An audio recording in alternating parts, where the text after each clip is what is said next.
27ஆம் தேதி நடந்த நிகழ்வுக்கு அவங்க கொடுத்த பந்தோபஸ்து 500 காவல் அதிகாரிகள், மாவட்ட காவல்துறை கண்காணிப்பாளர் மற்றும் 3 ADSPs, 4 DSPs, 17 inspectors, 58 sub inspectors, மீண்டும் எல்லாம் சேர்த்து மொத்தமாக 500 போல ஒரு ஸ்ட்ரென்த் கொடுத்துருக்காங்க. அன்றைய தினம் பாதுகாப்பு பணிக்காக அதிகாரிகள் மற்றும் காவலர்கள் என மொத்தம் 606 பேர் ஈடுபடுத்தப்பட்டிருந்தனர்.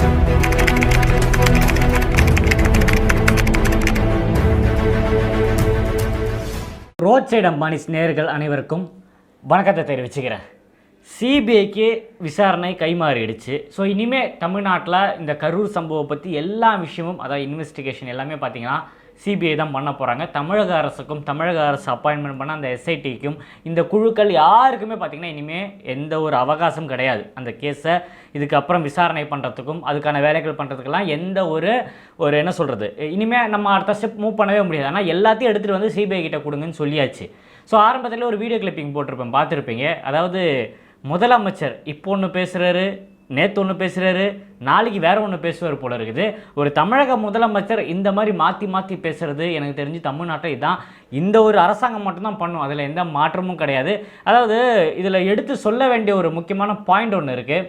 அதாவது ஒரு திருடன் ஒரு திருட்டு விஷயம் ஒன்று பண்ணுறான்னு வைங்களேன், முதல்ல அவனை பிடிச்சிருவாங்க. பிடிச்சோன்னா கேட்பாங்க, டேய் நீ தான் இதை திருட்டினியான்னு கேட்கும்போது அவன் முதல்ல ஒத்துக்க மாட்டான். இல்லை நான் பண்ணல, எனக்கு இதுக்கும் சம்மந்தமே இல்லை அப்படின்வான். அதுக்கப்புறம் அது ஒரு இன்வெஸ்டிகேஷன் பண்ணி அதுக்கான ஒரு ஆதாரங்கள்லாம் கொண்டு வந்து இவன் தான் திருடன்றதை கண்டுபிடிச்சோன்னே அவனை கேட்கும்போது அவன் என்ன சொல்லுவான், ஆமாம் நான் தான் திருடன்னு ஒத்துப்பான். ஸோ இது பேசிக்கான ஒரு விஷயம். அதுதான். அதனால் நான் முதலமைச்சரை திருடணும், அவர் திருட்டு வேலை பண்ணாருன்னெல்லாம் நான் சொல்ல வரல. ஆனால் இந்த சம்பவங்கள்லாம் பார்க்கும்போது அப்படி தான் இருக்குது. ஆரம்பத்தில் சொன்ன விஷயம் ஒன்று, 500 போலீஸு. இப்போ டிஎன் அசம்பிளியில் கேட்டிருக்காங்க, கேட்கும்போது இப்போ சொல்கிறது 600 போலீஸுன்றாங்க. ஸோ அரசாங்கம் சைட்லேருந்து சொன்ன ரிப்போர்ட்டு தாங்க 500ன்ட்டு, இப்போ அரசாங்கம் சைட்லேயே சொல்கிறாங்க 500 கிடையாது 600ன்றாங்க. ஸோ இதெல்லாம் பார்க்கும்போது பல சந்தேகங்கள் ஏற்படுதில்ல. நிறைய விஷயங்கள் நடந்திருக்கு. சட்டசபை உள்ள சில விஷயங்கள் பேசப்பட்டிருக்கு. எஸ்ஐடி இது தற்காலிகமாக ஒரு டெண்ட் போட்டு ஒரு இடத்துல பார்த்தீங்கன்னா இன்வெஸ்டிகேஷன் நடத்தியிருக்காங்க. அங்கே ஒரு விஷயம் நடந்திருக்கு. இதை பற்றிலாம் இன்றைக்கி பேச போகிறோம். வாங்க வீடியோக்குள்ளே போகலாம்.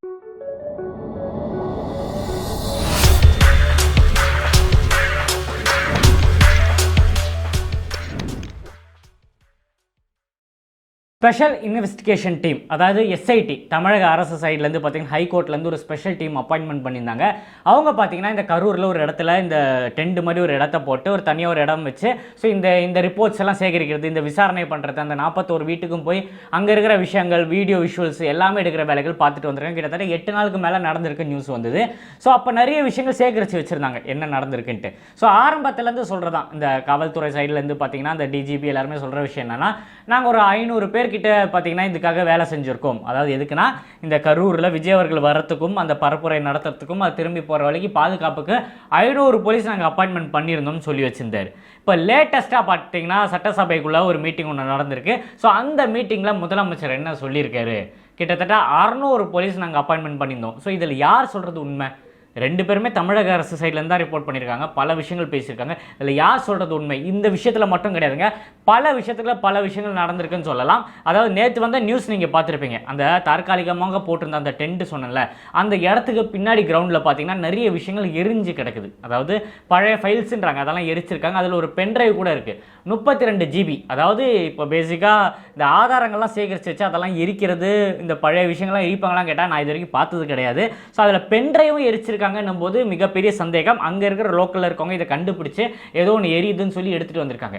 ஸோ சிபிஐ சைட்லேருந்து என்ன சொல்கிறாங்கன்னா, நீங்கள் பண்ண எல்லா ஆவணங்களும், அதாவது நீங்கள் இது வரைக்கும் என்னென்ன ரிப்போர்ட் எடுத்துருக்கீங்களோ, வீடியோவாக இருந்தாலும் சரி, ஆடியோவாக இருந்தாலும் சரி, பேப்பராக இருந்தாலும் சரி, கரூர் விவகாரம் பற்றி நீங்கள் இந்த 8 நாளில் என்ன எடுத்திருந்தாலும் அதை எடுத்துகிட்டு வந்து சிபிஐ கிட்ட ஒப்படைக்கிறதுக்கு உச்சநீதிமன்றத்தில் ஆர்டர்.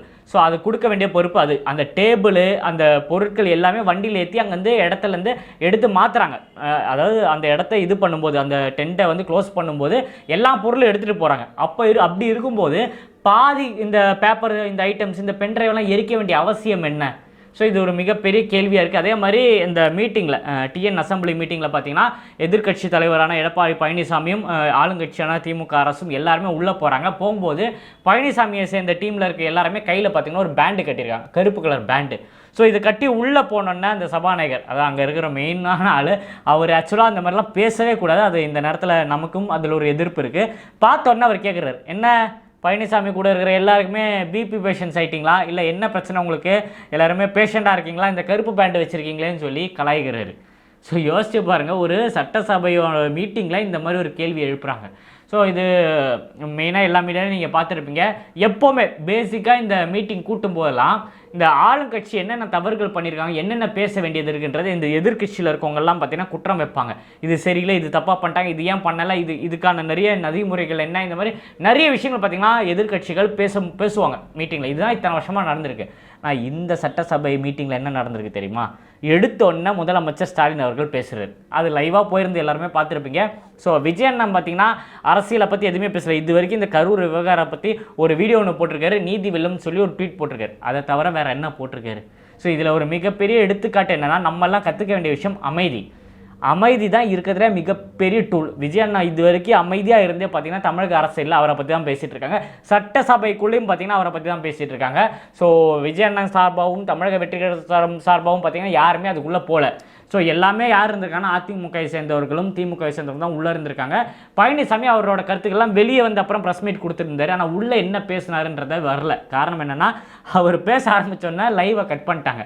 அது என்ன சூழ்ச்சி எதனாலன்றது நமக்கு தெரியாது. எடுத்தோன்னே நம்ம முதலமைச்சர் சொன்ன விஷயம், விஜய் அவர்கள் வர தாமதமானது தான் இதுக்கு ஒரு மிகப்பெரிய காரணம். ஸோ அவர் வந்து பார்த்திங்கன்னா வர டைமு 3 to 10ன்னு சொல்கிறாங்க. அவங்க காவல்துறை கொடுத்ததும் இதுதான். ஆனால் அவங்க ஆன்லைனில் கொடுத்தது 12:30 மணிக்கெலாம் கரூர் வருவாங்கன்ட்டு. ஸோ இதுதான் பார்த்திங்கன்னா ஜனங்களை மிஸ்மேட்ச் பண்ண வச்சுருக்கு, அவங்கள குழப்பத்துக்குள்ளாக இருக்குது. இதனால தான் நிறைய இழப்புகள் ஏற்பட்டிருக்கு. போஸ்ட்மார்ட்டம் ரிப்போர்ட்டை பற்றியெல்லாம் நிறைய விஷயங்கள்லாம் அங்கே பேசியிருக்காரு.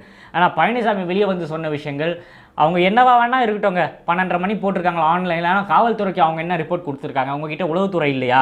ஸோ விஜய் அவர்கள் இதுக்கு முன்னாடி நாகப்பட்டினத்திலும் பண்ணது சரி, திருச்சியில் பண்ணது எல்லாம் நீங்கள் லைவில் பார்க்குறீங்க. எவ்வளோ கூட்டம் கொடுத்து உங்களுக்கு நல்லா தெரியும். ஸோ அப்படி இருக்கும்போது நீங்கள் இதுக்கு பாதுகாப்பு நீங்கள் தானே கொடுத்துருக்கணும். அவர் 12 மணிக்கு கூட வரட்டுங்க, ஆனால் பாதுகாப்பு கொடுக்க வேண்டியது யார்? ஸோ நம்ம தெளிவாக இருக்கோங்க. நம்ம 3 to 10 ஸ்டேஷனில் கொடுத்த லெட்டர் எல்லாமே இருக்குது. ஸோ நம்ம 12:30 மணிக்கு கொடுத்த விஷயம் என்னென்னு பார்த்தீங்கன்னா, எங்களோட நிர்வாகிகள் அதில் தெளிவாக போட்டிருக்கு, இத்தனை பேர் இருக்காங்க இதுக்கு இன்சார்ஜுக்கு. அது ஏன் போடுறாங்கன்னா, அங்கே இருக்கிற மீடியா பர்சன்ஸுக்கும் காவல்துறைக்கும் வேறு ஏதாவது நிர்வாக பொறுப்பில் இருக்க யாருக்குன்னா எங்களை தொடர்பு கொள்ளணும்னா ஒரு அங்கீகாரமாக ஒரு லிஸ்ட்டு கொடுப்பாங்களே, இவங்களை தொடர்பு கொண்டாதான் உங்களுக்கு ப்ராப்பர் எக்ஸ்ப்ளனேஷன் வரும். இப்போ என் இடத்துல ஒரு மீட்டிங் நடக்குதுன்னா, சப்போஸ் வில்லிவாக்கத்தில் நடக்குதுன்னா என் பேர் போட்டு வரும், வில்லிவாக்கம் அஸ்வின் தான் இந்த பொறுப்பு இதெல்லாம் பண்ணுறாங்க, நீங்கள் எல்லாமே 12:30 மணிக்கு வந்துருங்கன்னா நாங்கள் போய்டுவோம். ஏன்னா அந்த இடத்துல மீடியாவோ யாராக இருந்தாலும் எங்களை தான் கேட்க முடியும், எந்த டவுட்டாக இருந்தாலும் எங்களை தான் கேட்க முடியும். அதுக்கு ஒரு ஆதாரமாக தான் பார்த்தீங்கன்னா அந்த ட்வீட் போட்டிருந்தாங்க. ஸோ காவல்துறைக்கு 3 to 10 சொல்லியிருந்தாங்க. அதே மாதிரி 7:30 மணிக்கு எங்கள் தலைவர் பேசிட்டு அந்த நாங்கள் எங்களுக்கு கொடுத்த நிதிமுறைகள் எல்லாமே நாங்கள் கரெக்டாக தாங்க போயிருக்கோம், அதில் எந்த தவறும் நாங்கள் சொல்ல முடியாது. ஆனால் பழனிசாமி நிறைய கேள்விகள் கேட்டிருக்காரு வெளியே வந்து ப்ரெஸ் மீட்டில். உள்ளே பேசினாலாம் எந்த அளவுக்கு வெளியே வருதுன்னு தெரியாது, அதனால நான் இந்த இடத்துல தெளிவாக சொல்கிறேன்னு சொல்லி வெளியே வந்து ப்ரெஸ் மீட்டு கொடுத்துருக்காரு. ஸோ முரசொலியில் ஒரு டைட்டில் நீங்கள் எல்லாருமே கவனிச்சிருப்பீங்க, டாப் ஹெட்டிங். அதாவது விஜய் அவர்கள் வந்து குற்றவாளி மாதிரியும் நீதி வெல்லும் போட்டார், இத்தனை பேரை கொண்டுட்டாரு, கொலையாளின்ற மாதிரி பயங்கரமான ஒரு கட்டுரை ஒன்று வந்திருக்கு. ஸோ இப்போ இல்லைங்க, இதுக்கு முன்னாடி காமராஜரே மிகப்பெரிய லெவலில் விமர்சனம் பண்ணியிருக்கு. அவரோட ஃபோட்டோலாம் கார்ட்டூன் பண்ணி போட்டு தப்பான விமர்சனம்லாம் பண்ணியிருக்கு. பெரியாரை இப்போ வந்து தூக்கி பிடிச்சி கொண்டாடுறாங்கல்ல, இதே முரசொலி பார்த்தீங்கன்னா பெரியாரை காவி சாயம் பூசியிருக்கு. அதே தான் இப்போ விஜயனனுக்கும் பண்ணுறாரு. விஜயனனுக்கு காவி சாயம் எப்படி பூசினாங்களோ அதே மாதிரி அந்த டைமில் பெரியாருக்கும் பார்த்தீங்கன்னா முரசொலியில் கட்டுரை வந்திருக்கு. ஸோ அதனால் அதெல்லாம் நம்ம பெருசுக்குள்ள வேணாம். ஆனால் அது வந்த உடனே தமிழக அரசியலில் பார்த்தீங்கன்னா ஒரு மிகப்பெரிய ஒரு டிஸ்கஷன் நடந்துட்டு இருக்கு. ஸோ இந்த போலீஸ்காரங்களோட விவகாரத்தில் நான் ஒரு விஷயம் சொல்கிறேன். ஒரு 2-3 நாளுக்கு முன்னாடி நான் ஒரு வீடியோ போட்டிருந்தேன், அதாவது வில்லிவாக்கத்தை முதலமைச்சர் வந்தாருன்ட்டு. அப்போ நான் பார்த்த சொல்ல விஷயங்கள் ஒரு 2-3 வீடியோ கிளிப்பிங் ஸ்டார்ட் பண்ணுறேன் பாருங்க. அதாவது முதலமைச்சர் வரத்துக்கு பல கிலோமீட்டர் போலீஸ்காரங்க நிற்கிறாங்க. ஏன் வீட்டாண்டி பார்த்தீங்கன்னா ஒரு 50 போலீஸ்காரங்கிட்ட ரெடியாக நிற்கிறாங்க. அதாவது முதலமைச்சர் வரத்துக்கு அவங்களுக்கு சில அறிவுரை எல்லாம் கொடுக்குறாங்க. அதுக்கப்புறம் நான் போகிற வழிகள் ஒவ்வொரு ஜங்ஷன், அதாவது ஒரு 100 மீட்டர் போகும்போது 3 போலீஸாக நிற்கிறாங்க. சிக்னலில் ஒரு 5 போலீஸ் நிற்கிறாங்க. இந்த மாதிரி பல இடத்துல நிற்கிறாங்க. அங்கேயே பார்த்தீங்கன்னா ஆயிரக்கணக்கான போலீஸ் வருது. அதாவது முதலமைச்சர் வரத்துக்கு அங்கே எந்த அசம்பாவிதமோ கண்டன ஆர்ப்பாட்டமோ எதுவுமே கிடையாது. ஒரு இனாகரேஷனுக்கு வர்றாரு அவர், அதுக்கே இவ்வளோ பாதுகாப்பு கொடுக்குற காவல்துறை விஜய் அவர்கள் கரூர் வரும்போது ஏன் கொடுக்கல? ஸோ இன்னொரு விஷயம் பாருங்க, ஆம்ஸ்ட்ராங் வழக்கில் பார்த்தீங்கன்னா ஒருத்தர் கைது செய்யப்பட்டிருந்தார். அவர் உயிரிழந்துட்டார். அவர் உடல்நிலை சரியில்லாமல் உயிரிழந்துட்டார். அவரை எரிக்கிற டைமில் பார்த்தீங்கன்னா 1000 போலீஸ்காரங்க, அதாவது எந்த அசம்பாவிதமும் நடக்கூடாது, பிரச்சனைகள் எதுவும் நடக்கூடாது, அந்த உயிரிழப்புக்கே பார்த்தீங்கன்னா 1000 போலீஸ்கள் போட்ட தமிழக அரசு விஜய் அவர்கள் கரூர் வரும்போது ஆயிரக்கணக்கில் மக்கள் கூடுவாங்கன்னு தெரிஞ்சு ஏன் 500-600 போலீஸ்காரங்க போட்டாங்க? இதிலே ஒரு மிகப்பெரிய ஃபெயிலியர். இப்போ சிபிஐ உள்ளே வந்துச்சுன்னா முதல்ல கை வைக்க போகிற இடம் எது தெரியுமா? இந்த போஸ்ட்மார்ட்டம் ரிப்போர்ட் தான். அதுக்கு முதலமைச்சர் ஏகப்பட்ட உருட்டுறாரு. அதாவது ஆரம்பத்தில் சேகரித்த நிறைய விஷயங்கள் இருக்குது, அவங்க பேசின விஷயங்கள்லாம் இப்போ முதலமைச்சர் மாற்றி பேச காரணம் என்ன? அதாவது முன்னாடி மாதிரியே இப்போ பேசினா நம்ம மாட்டுவோம் தெரியும். அதனால் சில விஷயங்கள்லாம் அழிக்க ஆரம்பிச்சிட்டாரு. நம்ம என்ன ஆதாரம் கொண்டு வந்தாலும் அதை அழிச்சிட்டு அதுக்கு மேலே நம்ம என்ன பண்ணுறதுன்றதுக்கு பக்காவாக தமிழக அரசு ஒரு ஸ்கெட்சு போடுறாங்கன்றதுல ஒரு மிகப்பெரிய எடுத்துக்காட்டு. அதாவது 2 டேபிள் தான் இருக்குன்னாங்க. ஸோ அதுக்கப்புறம் நம்ம 4 டேபிள் ரெடி பண்ணணும்னு சொன்னாங்க. இப்போ என்ன சொல்கிறாங்க, வெளியிலேருந்து டாக்டர்ஸை கொண்டு வந்தாலும் சொல்கிறாங்க. எவ்வளோ டாக்டர்ஸ் வந்தாலும் சரிங்க, அதாவது நைட்டுக்குள்ளே அதாவது 8-9 மணிக்குள்ளே பாடி டிஸ்போஸ் பண்ணோம்னா எந்த அளவுக்கு ஒர்க் பண்ணணும் தெரியுமா? ஒரு போஸ்ட்மார்ட்டம்ன்றது நான் ஆன்லைனில் படித்தேன், உட்காந்து கூகுளில் பார்த்தேன், நிறைய விஷயங்கள் படித்தேன். நிறைய டாக்டர்ஸ் கிட்ட பேசும்போது அவங்க என்ன சொன்னாங்கன்னா, குறைஞ்சது ஒரு 3 மணி நேரம் ஆகும். இந்த மாதிரி கேசஸ் எல்லாம் பார்த்தீங்கன்னா பக்காவாக வீடியோ எடுக்கணும், எதனால் இறந்தாங்க, அந்த காஸ் ஆஃப் டெத்துன்றது ரிப்போர்ட்லாம் தெளிவாக இருக்கும். ஸோ ஒரு 1.5 மணிலேருந்து 3 மணி நேரம் பார்த்தீங்கன்னா இதை அனலைஸ் பண்ண, ஒரு பாடிக்கு சொல்கிறேன், ஒரு பாடி போஸ்ட்மார்ட்டம் பண்ணோன்னா கிட்டத்தட்ட 3 ஹவர்ஸ் ஆகும். அதை வீடியோ எடுத்து பக்காவாக அதான எவிடன்ஸை நம்ம கொடுக்கணும்னா சாதாரண டெத்து கிடையாது. இது வந்து கூட்ட நெரிசலில் ஏற்பட்டிருக்கு, விஜய் அவர்கள் வந்திருக்காங்க, இது பொலிட்டிக்கலாக மாறும்னு எல்லாருக்குமே தெரியும். அதனால் ஒவ்வொரு பாடிக்கும் கிளியரான எக்ஸ்பிளனேஷன் வேணும். ஸோ 3 ஹவர்ஸ் இருந்தால் தான் இதை பண்ண முடியும்னு சொல்லியிருக்காங்க. அப்படி இருக்கும்போது 30க்கும் மேற்பட்ட பாடிஸுன்னு இரவோட இரவாக எப்படி அவங்களால கொடுக்க முடிஞ்சது? வெளியிலேருந்து 20-25 டாக்டர்ஸ் ஹையர் பண்ணோம், வெளியிலேருந்து வந்தாங்க, அவங்க வந்து எக்ஸ்ட்ரா 2 டேபிள் போட்டு பண்ணோம் எல்லாம் சொல்கிறாங்க. ஸோ அதுதான் சொல்கிறேன், சிபிஐ உள்ளே வந்ததுன்னா முதல் தமிழக அரசுக்கு அடி பார்த்திங்கன்னா இதுதான் தான் இருக்கும். இதுக்கான ஏகப்பட்ட கேள்விகள் கேட்கப்படும். அதனால தான் இவங்க பயப்படுறாங்க. எதுக்கு சிபிஐ வேணும்? சிபிஐ வந்து தமிழ்நாட்டுக்கே ஒரு அசிங்கம், நம்ம காவல்துறை இன்சல்ட் பண்ணுற மாதிரி இருக்குன்ட்டு. ஸோ அப்போ தான் நம்ம விர்ச்சுவல் வாரியர்ஸ் நிறைய வீடியோ கிளிப்பிங் போட்டாங்க, அதை ஷேர் பண்ணுறேன் பாருங்கள். உடனடியாக சிபிஐ விசாரணை நடத்திட வேண்டும் என்று தலைவர் கலைஞர் அவர்கள் ஏற்கனவே அறிவித்திருந்தாலும் அந்த அறிவிப்பை உடனடியாக நிறைவேற்றி காட்டிட வேண்டும் என்ற நிலையில்தான் அறப்போராட்டமாக இந்த மாபெரும் பேரணியை நாம் நடத்தியிருக்கிறோம் திராவிட முன்னேற்ற கழகத்தின் சார்பில். திடீரென நேற்றைய தினம் அந்த சினிமா தியேட்டருடைய நிர்வாகிகளுடைய ஒரு விளக்கம் ஒன்று வந்திருக்கு, ஒரு அறிவிக்கை வந்திருக்கு. என்னன்னா லீஸுக்கு தான் கொடுத்துருக்கோமே தவிர விலைக்கு விற்றுலன்னு சொல்லி. ஆக இது இவ்வளவு நாட்களுக்கு பிறகு என்ன பலவந்தத்தில் என்ன கட்டாயப்படுத்தி எந்த சூழ்நிலை அறிக்கை விட்டிருக்கான்னு தெரியல. ஆகவே இதில் பெரிய மர்மம் இருக்கிறது. எனவே இது உண்மை வெளிவர வேண்டும் என்று சொன்னால் தலைவர் கலைஞர் அவர்கள் கேட்டுக்கொண்டதற்கிணங்க வருமான வரித்துறை இதற்குரிய நடவடிக்கை எடுக்கணும். அதையும் தாண்டி சிபிஐ விசாரணை நடத்தினாதான் இதனுடைய முழு உண்மை வெளிவரும். பிரியா வந்து தாழ்த்தப்பட்ட சமுதாயத்தை சேர்ந்த ஒரு டிஎஸ்பி, போலீஸ் அதிகாரி, சட்டம் ஒழுங்கை பாதுகாக்கக்கூடியவர். அவருக்கே ஒரு கொடூர சம்பவம், அது தற்கொலைன்னு சொல்லி போலீஸ் வந்து இந்த அரசாங்கம் வந்து மூடி மறைச்சிக்கிட்டு இருக்கு, அது கொலை தான் அப்படின்னு அவங்க ஃபாதரே வந்து கைப்பட எழுதி தலைவர்கிட்ட பெட்டிஷன் கொடுத்துருக்குறாங்க. இது ஏற்கனவே நீதிமன்றத்தில் இருக்குது. ஏற்கனவே இது குறித்து தலைவர் கலைஞர் அவர்கள் இந்த ஆட்சியில் வந்து இதுக்கு நியாயம் கிடைக்காது, ஏற்கனவே குமாரசாமிங்கிற ஒரு பொதுப்பணித்துறை அதிகாரி அவருக்கும் இந்த நீதி கிடைக்கல இது வரைக்கும், அதனால் இதுவும் நிச்சயமாக நீதி கிடைக்காது, அதனால் உண்மை வெளியே வரணும்னா சிபிஐ விசாரணை வைக்க வேண்டும் என்று சொல்லி தலைவர் கலைஞர் அவர்கள் ஏற்கனவே பல முறை சொல்லியிருக்கிறாங்க. இந்த கண்டனம் தெரிவிக்கக்கூடிய அக்கறை அது குறித்து உடனடியாக சிபிஐ விசாரணை நடத்துவதிலே அந்த அக்கறையை செலுத்த வேண்டும் என்பதுதான் என்னுடைய கோரிக்கை. உண்மையான நிலவரம் வெளியே வர வேண்டும் என்று சொன்னால் சிபிஐ விசாரணை வைத்தால்தான் உண்மை வெளிவரும். ஆகவே அதற்குரிய முயற்சியில் நிச்சயமாக மாநில அரசு ஈடுபடும் என்று நான் எதிர்பார்க்கிறேன். இது முறையாக விசாரணை நடத்தப்பட வேண்டும் என்று சொன்னால் சிபிஐ விசாரணை உடனடியாக இதற்கு நியமிக்கப்பட வேண்டும். இல்லை என்று சொன்னால் இது நியாயம் கிடைக்காது. எனவே அப்படிப்பட்ட விசாரணை அமைக்கப்படுகிற நேரத்தில் உடனடியாக அமைச்சராக இருக்கக்கூடிய விஜயபாஸ்கர் பதவியிலிருந்து நீக்க வேண்டும். ஓபிஎஸ் அவர்கள், அதேபோல அவருக்கு கீழே இருக்கக்கூடிய 8 அமைச்சர்கள், பல பேருக்கு குட்கா புகழ் விஜயபாஸ்கர் உள்ளிட்ட பல பேருக்கு பணம் கொடுக்கப்பட்டிருப்பது ஆதாரங்களோடு இப்போ செய்திகள் வெளிவந்திருக்கிறது. எனவே இது குறித்து உடனடியாக முறையான விசாரணை நடத்திட வேண்டும். முதலில் குற்றச்சாட்டுக்கு ஆளாக்கப்பட்டிருக்கக்கூடிய அவர்கள் உடனடியாக அவர்கள் தன்னுடைய பதவியை ராஜினாமா செய்ய வேண்டும். அதற்கு கவர்னர் உரிய நடவடிக்கை எடுக்க வேண்டும். அதையும் கடந்து இந்த உண்மைகள் எல்லாம் இன்னும் வெளிவர வேண்டும் என்று சொன்னால் சிபிஐ என்கொயரி விசாரணை வைக்க வேண்டும் என்பது திராவிட முன்னேற்றக் கழகத்தினுடைய கோரிக்கை. ஊழல் தடுப்பு சட்டத்தின்படி விசாரணையை நடத்திட வேண்டும் என்று ஆளுநரிடத்திலே நாங்கள் ஒரு புகார் மனுவை வழங்கியிருக்கிறோம். இது தவிர மத்திய அரசு பல்வேறு திட்டங்களுக்காக பல கோடி தமிழக அரசுக்கு ஒதுக்கி கொண்டிருக்கிறது. ஆக அப்படி ஒதுக்கக்கூடிய திட்டங்கள்ல முதலமைச்சரும் மட்டும் இல்ல, பல அமைச்சர்கள் அதில் ஒரு மெகா ஊழல்ல தொடர்ந்து ஈடுபட்டு கொண்டிருக்கிறார்கள். எனவே இது குறித்து சிபிஐ விசாரணை நடத்துவதற்கான அந்த முயற்சிகளை ஆளுநர் அவர்கள் ஈடுபட வேண்டும் என்று நாங்கள் வலியுறுத்தி இருக்கிறோம். நீட் தேர்வு அடியோட ஒழிக்கணும், அது இருக்கக்கூடாதுன்னு சொல்கிற கொள்கையில் இருக்கக்கூடியது திமுக என்பது எல்லோருக்கும் தெரியும். அது ஒரு பக்கம் இருந்தாலும் அந்த நீட் தேர்வுகளை சான்றிதழ் பெறுறது, பரீட்சை எழுதுறது, தேர்வு எழுதுறது, இதில் பல முறைகேடுகள் தரகர்கள் மூலமாக, அது தமிழகத்தில் இருக்கக்கூடிய தரகர்கள் மட்டும் இல்லை, பல்வேறு மாநிலங்களில் இருக்கக்கூடிய தரகர்கள் ஒன்று சேர்ந்து இந்த பணியை சில அதிகாரிகளோடு இந்த ஆட்சியினுடைய துணையோடு செஞ்சுருக்கிற மாதிரி செய்திகள் தொடர்ந்து வந்துக்கிட்டு இருக்கு. எல்லா பத்திரிகையிலும் வந்துக்கிட்டு இருக்கு. இன்றைக்கு கூட ஜூனியர் பீடனில் சில செய்திகள் எடுத்து வெளியிட்டு இருக்கிறாங்க. ஆக இந்த அரசு வேடிக்கை பார்த்துக்கிட்டு இருக்கு. ஏதோ கண்துடைப்புக்காக சிபிசிஐடி விசாரணை அப்படின்னு ஒரு அறிவிப்பை வெளியிட்டிருக்கிறாங்க. சிபிசிஐடிங்கிறது அது அரசுக்கு கட்டுப்பட்டு இருக்கிறது துறை, அது அதனால் அதில் நியாயம் கிடைக்க வாய்ப்பே கிடையாது.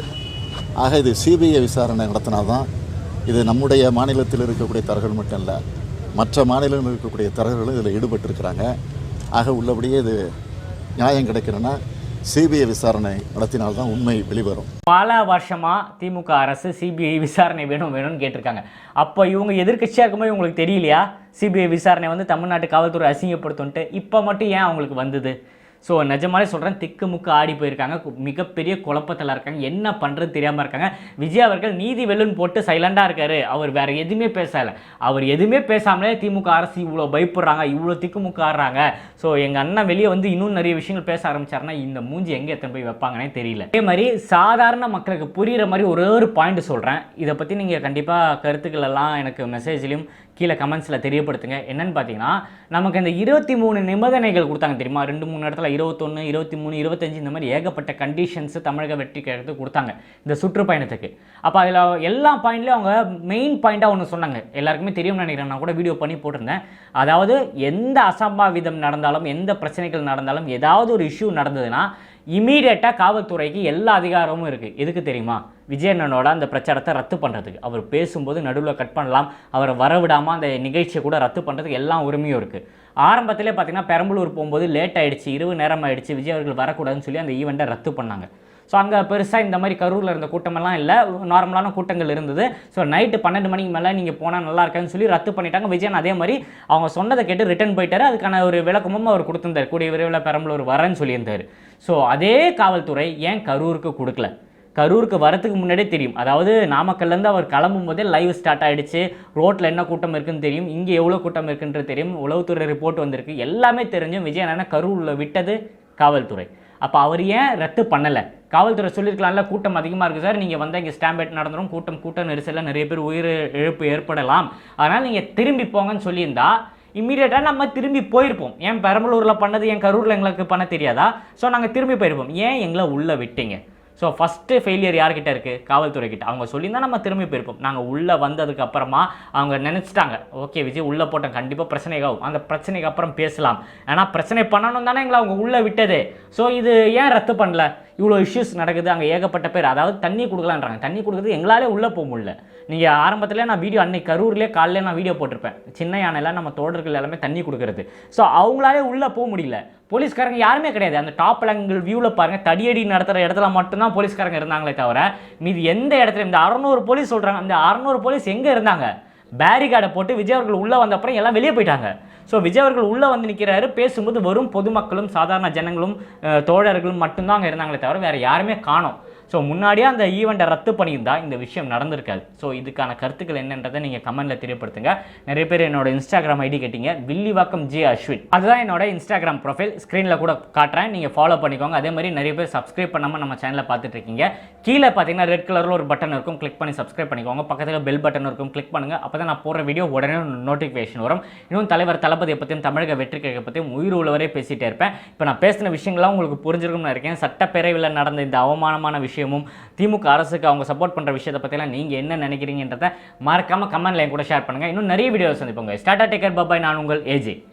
நன்றி.